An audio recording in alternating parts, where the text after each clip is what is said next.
Christ Triumphant, March 31st, Daily Devotional by Ellen G. White. Vice does not triumph over virtue. And Joseph's master took him and put him into the prison. But the Lord was with Joseph, and showed him mercy, and gave him favor in the sight of the keeper of the prison.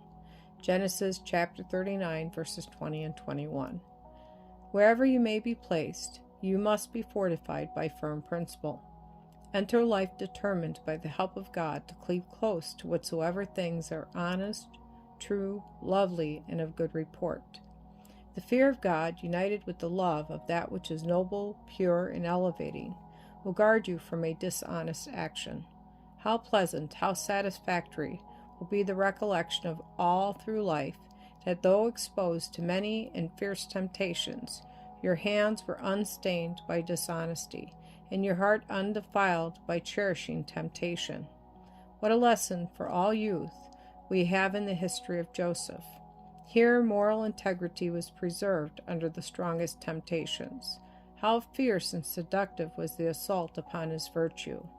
Coming from such a source and in such a form, it was the most likely to corrupt a youthful mind.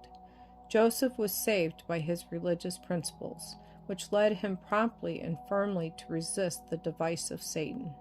His tempter, defeated in her purpose, wickedly sought to ruin the youth, whose virtues she could not corrupt, and accused Joseph of the very crime he would not commit. God made the imprisonment of this faithful youth the means of his elevation.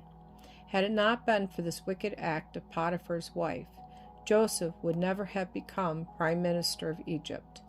Although vice seemed to triumph while virtue was trampled in the dust, Joseph did not make his lot worse by repining.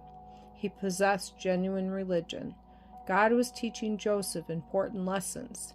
He was preparing him for a position of trust, honor, and usefulness. Joseph learned to govern by first learning to obey. He humbled himself, and God exalted him. The religion of the Bible never degrades the receiver. On the contrary, it elevates and ennobles all who accept and obey its teachings. The fear of God is a strong defense for the youth. With this shield they may pass through the most corrupting scenes uncontaminated.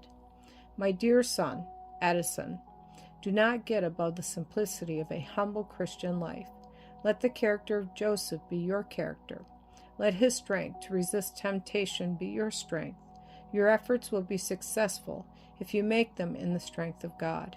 Jesus is a present help. May the blessing of Jesus ever rest upon you, is the prayer of your mother.